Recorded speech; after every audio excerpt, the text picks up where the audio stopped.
Shri Aminul Islam, honourable minister. উত্তৰ সদনৰ মজিয়াত দিয়া হৈছে।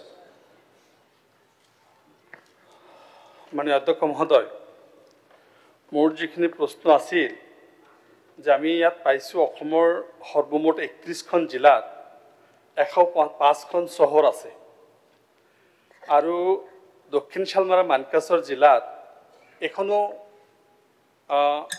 টাউন নাই বা এখনো মিউনিচিপালিটি বোৰ্ড নাই।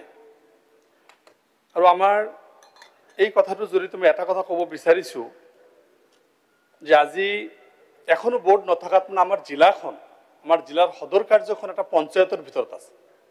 ইয়াত উল্লেখ কৰিছে পঞ্চায়ত ফুলেশ্বৰ পঞ্চায়তত আছে আৰু ইয়াত মাৰাত্মকভাৱে কোৱা হৈছে যে আজিলৈকে জিলাৰ ফালৰ পৰা কোনো ধৰণৰ প্ৰস্তাৱ পোৱা নাই।